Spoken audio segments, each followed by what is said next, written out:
This is the Coach Bryan Moore Show with Opelika head football coach Bryan Moore. And now with Coach Moore, the voice of the Bulldogs, Van Riggs.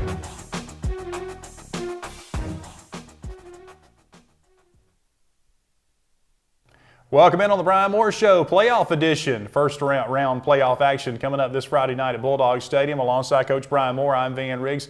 Coach, it's exciting times when the Bryan Moore Show's rolling in November. I know we want to keep this thing going into December, but talk about just the feelings around round one playoff action here. It's got to be exciting. We like extended editions. This is good. No, we're excited. I mean, this has been an incredible year. I'm proud of the kids and just proud of all the work and the buy-in and everything that they've done. You know, they've done this. This has been their deal. You know, our coaches haven't called or thrown a pass all year, you know, and so they've done it, and just proud of them. Proud of, again, the buy-in, not only from them, the community and support, and from our administration. And, you know, it's been a grind of a year, these 10 in a row. And it showed up a little bit last Thursday, you know, for us. But I'm excited to get through the bye week and get some guys healthy. And, you know, we'll look back full speed, you know, and just, again, encouraged mostly for our seniors because of the last 2 years, you know, just because of, you know, missing the playoffs and having chances, you know, having the opportunity to go, and just this year finally finding a way to win those games. And they put this program on their back. And, you know, we talked a lot early in the year about their legacy. You know, what does that look like when you're out when you're 20 years from now, and, you know, you're in the grocery store and you see an old friend and they ask about your senior year, which is going to happen. You and I both experienced that some now, but you know, this is what you can say, you know, and you know, leaving that mark on this program, a tradition-rich historical program, is a tremendous accomplishment, and I'm just really proud of them. Well, let's talk about the Carver game just a little bit. Coach, touch on that. I know a roller coaster of a game, a huge start to the game, getting up 28-6, and boy, that Carver team, they fought back, made it a close game at halftime, and then in the second half, you know, what a great drive to start the third quarter. But then Carver, just like they did all game long, just punched right back. Just kept fighting, you know, and they've got a really good team. And the fact that they're not in the playoffs is unbelievable to me. I mean, you know, it's one of those deals. Our region is really good, and we knew that, you know, down the stretch, you know, we would have to continue to play really well. And I felt like we needed to keep the lead at halftime where it was. I felt like if it got close, I was worried we'd run out of steam, and that's what happened. You know, 6 days following the Central game, I thought our week of prep was good, and I thought the way that we came out and played early was as good as we played all year. We had 4 possessions in a row in the second quarter we scored, and had an onside kick and had some things that really went our way, and defense created a turnover, 2 turnovers early, and just really, you know, gave us the ball back a bunch, and we just couldn't continue to push the lead out. Great response, like you said, 35-22, even into the fourth quarter, but we gave up 22 unanswered points, and that's very unlike us. And, you know, I think it, in a kind of a different way, can be very helpful for us in as far as being willing to be humble again, because I've said this a ton on D-Mark's show and all over the place. It's just as difficult to get a team up after a big win as it is a loss. You know, it's such your success when you haven't had a ton of it can be very difficult to respond to the right way when you see your rankings and all that stuff, because we can say what we want and I can coach speak them to death, but they're going to look on those polls and they're going to look at what people are saying about them. And now I think it's been a very humbling experience to understand that, hey, you know, in our league, if you're not on top of your game, you're going to get beat. And that starts with me. You know, my job is to make sure our team is ready to play, and I didn't have us ready to play. I didn't have us ready to finish a ball game. And, you know, so there's been some self-reflection as well, along with our coaches. And so I'm proud of the response, though. I'm proud of, we didn't just say, well, that game didn't mean anything. That's not how we handled it. We said, man, that can't happen again. You can never lead in a game 28-6 and get beat. Like, that can't happen. And here are the ways to fix that. And here are the ways mentally to go about dominating a game. And actually one of our goals this week, and probably will be through the playoffs, is, you know, when we have an opportunity to put the nail in the coffin on somebody, can we do that? You know, you think back of the Enterprise game and the Central game and having the opportunity to drive and win those games and really push that lead out to 3-4 scores and put the game away. We haven't done that yet. And then on the other side, our defense putting the fire out. They've done it some. You know, with Central, the 4 downs in a row on our 50. to where, or on the 50-yard line to where they put the fire out. That's who we have to be. We have to be finishers. Ultimately, we got to be able to dominate a game. And so I think that Carver game was a great wake-up call for us to say, look, if you let people hang around and you give them any momentum in our league with the talent that we play every week, they can come back and win that game. And so I think, in an odd way, again, that it's an opportunity for growth, and I think our team has taken advantage of that. One thing you wanted to do, I know, with the time off was get healthy, and you wanted to keep the team building process going. You've had a lot of team building events in the off weeks. Yeah, I've gained some weight over the last week, but it's been fun, man. We had last Tuesday night, a couple days before Halloween, we went and carved pumpkins at the big house, and we appreciate the Lees and Mr. Tim Gore and everybody that cooked and all the moms that helped with that. And the players went and carved pumpkins, and you kind of think that they're 18 years old and whatever. And they don't want some interesting pumpkins too. From the photos. Yeah, they I don't know about our taste in our pumpkin carving, whatever. But I learned a lot about about the pumpkins. And anyway, we had a good time. And but that was a really good deal for us. I ate a ton of hamburgers, and then on Wednesday night we had a person donate basically a Buffalo Wild Wings night for us, and we appreciate that. Went and ate 1,500 wings and just smashed them, and it was a lot of fun, and just being together, because ultimately you can lose sight. If I'm putting in order the things that I want them to be great people, and I want to win a championship. We call it championship people that win championships, and I think those off the field things can help you do that. Like, they can help remind us that these are kids, man. This is still a game, even though they're playing in front of 8,000 people, and they've got an opportunity to do something incredible. They're still kids, and ultimately it's about the experience that we're creating for them, and that's not just coach speak. That's really what we're here to do, so they can look back and say, this is what we did. I remember going to Buffalo Wild Wings and eating all those wings. I remember carving those pumpkins, and for me, like, over the years, that's been what I really remember the most about teams, is what we did, going fishing in the summer, with Bam, with Coach Prescott, doing some stuff like that with our seniors, like those little things that we do, and then our teacher recognition, man. We had, we went Wednesday morning and took all 30 of our seniors, and they picked a teacher and went to their classrooms, and they talked with those teachers about what they meant to them. They wrote them a letter, we framed it, and we were able to show gratitude. It's one of those things that can kind of be refreshing to you, is to be grateful for what you have, because we have such nice stuff. And actually this morning, Jason Campbell came and spoke to us, which was really cool, and he talked a lot about that. He said, man, look around you at what you have, at what Opelika's given you. You're in an indoor facility. He said in Mississippi, we didn't have an indoor facility. He said there's a guy over there giving you Jack's biscuits. We didn't have Jack's biscuits. Right. He said, and then you're out there in Bulldog Stadium and it's turfed. And we didn't have all that. And he said, you just got to remember, man, that you pay it back to the people that have done this for you. And I think that's a great reminder for us as a team, and me as a coach, is like, I'm honored to be in the position I'm in. Like, it took a ton of hard work and a bunch of people that believed in me and our staff and my family to get back here. And I think it's a great reminder for all of us that, look, man, this is not a given deal. You don't just deserve it. You've earned this. And I think our players have put that back in perspective a little bit over the last week, and I think it's been really good for us. All right, a little shorter path to the state championship game than in years past when Opelika was in 6A now, with just three wins, Coach, and you're in the championship game. And I know it's shuffled up a little bit. This is the first time that the North region has been paired with Region 2, and Florence comes in from the number 3 seed from Region 4 up in North Alabama. Over 4-hour trip coming up for the Falcons on Friday. Talk a little bit about Florence and what you know about them. Yeah, so the playoff picture is different. I mean, as you said, not only for Opelika people that are used to 5 rounds, as I am as well. I mean, right. I've only been in 6 and 5A, so it's always been the 5 rounds. And then when we were here before, it was old 6A, and so it was 5 rounds. And so this is different because there's only 32 teams in 7A. That's why it busts down to 16 teams that make the playoffs. And so that's why you have that. And so that last round, should you get there, you have about 10 days to prepare for the state championship games played on a Wednesday, which is different, and how you manage that through Thanksgiving too as well. So there's a lot of moving parts there, but, we'll cross that bridge when we get there. But the big thing is, this is a good football team. Now, crossing with the North, our people don't know a ton about Florence. I think we've never played them in the history of our school. Yep. And but they're going to come down with a good football team. I mean, they've got a corner that's an Alabama, Mississippi guy that's a UNA commit. They've got a kicker that is the best we've seen all year, 50 plus. He's a college kicker. Every ball will go in the end zone. We won't work a lot of return this week. You know, you'll be very fortunate to get a return out of them.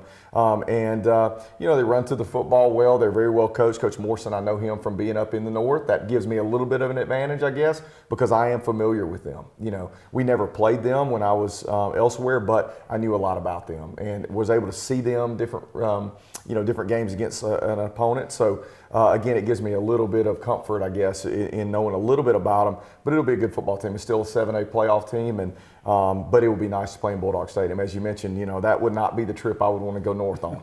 You know, and you know, like Central going all the way to Huntsville, and you know, and Enterprise going all the way to Austin, Decatur. Yeah. I mean, that's quite a trip. And so, but it is cool in that it put us in a different structural setup, so that we're not just playing. You know, in the past few years, you look, it's been our region playing each other in the second, third round, you know, and then ultimately getting to a Thompson, you know, in the big game. So it's been cool to see it break up and kind of give new life to the 7A playoffs. Yeah, the 1 and 4 seeds from our region and the other side of the bracket, and the 2 and 3 over here in this side of the bracket. That's so right. Interesting that maybe teams from the same region could pair up in the state championship game. It could happen. Yeah.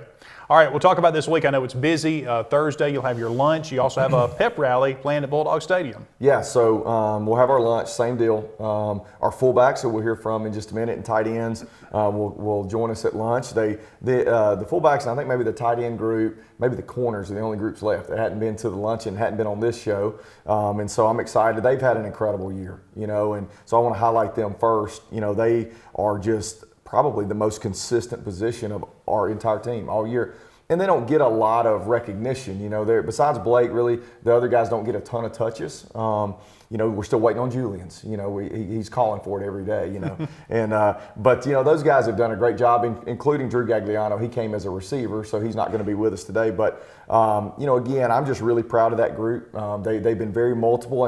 And I think, truthfully, like with our offense, I think that's what makes us tick. You know, it's always been, it started out as 20 personnel with the fullback only, but now getting in 21, adding the tight end to the picture, adding gaps and doing some things that we do, I think that's what makes us very multiple and difficult to defend. So and it's a very mentally heavy position. You know, a lot of times like with Blake or Slade, you know, you don't tell them where to line up. They have to know based on the play. It's like where other positions, you know, you kind of know based on the call or based on the formation. They don't get that. Those guys are so multiple and can do so many things. So they do a great job. But it is a big week. Glad they're coming with us to the lunch. You know, Thursday night we'll have the pep rally. It'll be at 5 in Bulldog Stadium. I'm excited what Coach Johnson and her cheerleaders and our band can do. Mr. Wagner, you know, they just do such a great job. So we're excited about that. But the thing was, they came to me and said, do you want to do it on Thursday or Friday? You know, we'd like to have a pep rally. And I said, if we can keep Friday as normal of a day, you know, a normal schedule as possible, and do one of these and be able to invite our community. You know, I think it'll be a lot of fun. And then, look, we need to sell out Bulldog Stadium Friday night. I mean, this needs to be a central type atmosphere, because I'm telling you, you know, the energy that's created from that crowd, you know, and from our band and from our cheerleaders is incredible. Our kids can feed off of it. They can feel it. I think it makes a difference in the game. Yeah, and there's no guarantee, even if you keep winning, that you'll have another home game. You could be on the road. That's true, too. You know, I told the kids as we were working through senior night, and I was hugging mamas and all 30 of the seniors, you know, that have meant a ton to me and our whole community, I know. But I said, this is not the end. You know, we're going to play another game in Bulldog Stadium, and we're here. But you're right, man. Like, at this point, we're at the mercy of who wins and loses. Right. You know, so this could be it. You know, we would like to think if we continue to win that we'll have another chance to play in Bulldog Stadium, but there are no guarantees. So come out and see this team, and man, what just an incredible group it's been, and such a great year. But again, I said this before, making the playoffs was not the goal. The goal that has never been talked about for us. It's always been getting to the last game. We know this is part of it. But the playoffs was just a byproduct of our, you know, our goal to play 14 games, you know, and this is the step one of it. And look, if you have an off night, if you don't handle, you know, injuries, if you don't handle field conditions, you don't handle weather, cold, then inevitably this is fake, by the way. The whole heat stuff is going away. We might have some cold weather, I think. At some point, we're going to play, and it's going to be cold, and we're going to have to deal with that, because if you don't, then you'll be turning your pads on Monday. But I'm so encouraged by this group and just so excited about watching them these next 4 weeks. One thing our fans do need to keep in mind is all tickets in the playoffs are general admission, so all those corporate sponsors, seat numbers, and all that stuff goes away. So if you want your seats you've been in, the lucky seats that you've had all season long, make sure and get there early so you can claim your spot. That's one thing fans I know will forget. No doubt, no doubt. No reserves. That doesn't have anything to do with us. So that's right. Not our administration or anybody involved, but get there early and be there for our kids. And tickets are only available on GoFan, so make sure and purchase those digital tickets ahead of Friday night's game, and we'll hope to see you in Bulldog Stadium. We'll continue with more of the Bryan Moore Show with the fullback group coming up next on the way.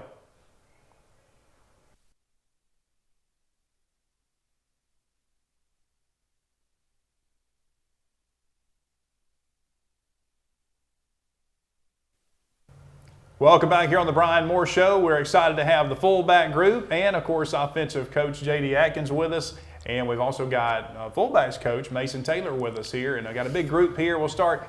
Coach Atkins, talk about this group. I know you've got some secret weapons over here and some guys that have been making some big plays this season. Yeah, well, kind of our offensive identity this year has morphed into more of a 21 personnel group, which means 2 of these guys are on the field at once. And at times as many as 3 of them on the field. So, you know, we've prided ourselves on being a physical run game type offense, and that does not work without these guys. So I'm very grateful to have these guys, and then also the ability for them to touch the football as well. You know, obviously get to see that quite a bit with Blake and some of the touches that he has each week, but then also Slade's had a few this year as well, and who's to say Julian won't have one coming up as well. So we'll see. But no, I'm really proud of this group, the effort they've put in. I know Coach Moore mentioned it, and we've talked about it this week a lot about how, you know, this is arguably one of the most consistent groups, but definitely one of the groups that's continuing to improve and arguably lead our unit. So really proud of them. All right. Well, Blake, you've got the microphone. We'll start with you. Blake, by the way, is a junior, so I know you get a chance to come back next season as well. But talk about the role you've just taken control of this season. That's been the big guy carrying the football for the Bulldogs. Yeah, I do a little bit of blocking and both run the ball, but I like running the ball. But I know my main thing is to block and get Calvin and, you know, Jordan and Tommy, help them score a touchdown and make the blocks to help like Jamar Miller and all the other score touchdowns too. And I know this is a role that you really, I mean, you didn't have this role last season. It was kind of just blocking only, so I know you've really taken to running the football, haven't you? Yeah, yes, sir. Now, if it comes down to running the football or blocking, you're probably going to want to run the football, right? Most definitely. All right, Julian, we'll pass the mic over to you. Julian, another junior, and I know tall target. I know you've been looking for some big catches coming down the stretch here, maybe a little secret weapon here in some games down the stretch for us maybe. Yes, sir. It's like I don't be selfish because I know, like, my time going to come, but I always, like, when my brothers and them, when they get the football, I always, like, be excited for them. And, like, because I know, like, we all just be doing good and stuff. But, like, I love blocking. I love blocking more than, like, catching because it's, like, pancakes and helping Kobe Key and Junior and them and helping get the ball off. It's just, like, a thing I'm used to. And that's it. Now, you've been playing football for a while for the Opelika Bulldog program, hadn't you? Yes, sir. I started, like, in 8th grade when I first came down here in 7th grade, but I couldn't play because I was late. Yeah. What's your favorite thing about playing football? Blocking and, like, having fun with my brothers, for real. And Tight-knit group, isn't it? This is a really close football team, isn't it? yes, sir. Yeah. You don't really care much for the guy to your left, do you? Old Slade Clayton. He's a pretty good guy, isn't he? Yes, sir. All right, senior Slade Clayton, I know you've been with the Opelika Bulldogs for a while now, and talk about your role on the football team. I know you started playing a pretty good bit a couple years ago. Yes, sir. I started as a sophomore, played against Dothan against our last game, and just sporadically throughout the year. But definitely last year, me and Blake definitely held down the fullback group. What do you think about making the run here? What's it feel like just being in the playoffs this year and a chance to make a good run? Yes, sir. I mean, I remember freshman year when we got pulled up. It was just the playoff atmosphere was amazing. But missing it past 2 years just kind of like you're looking for baseball season, but you don't want football season to go away. And it's just at the atmosphere, it's just crazy here, especially here at the Bulldog Stadium. Well, for fans that don't know, Slade, a very good baseball player, and Slade, you recently made a big commitment, going to play baseball at the next level. Yes, sir. LBW. And so are you excited about the improvements going on the baseball field? I know the turf is in, it looks good. Yes, sir. The O's big, and it just looks good. So, but we got to finish football season No, first, we've got to right? finish football season. We got to make a run first. All right, Coach Taylor, talk about a little bit about your background. I know you played your football in the day at Andalusia, right? Yes, sir. That's right. Actually, that's where Slade's going to play baseball. Actually, That's right, At yep. OBW, right outside my hometown. But yeah, I played football at Andalusia High School, and I got my start in the coaching because of my offensive coordinator, Coach Matt Malone.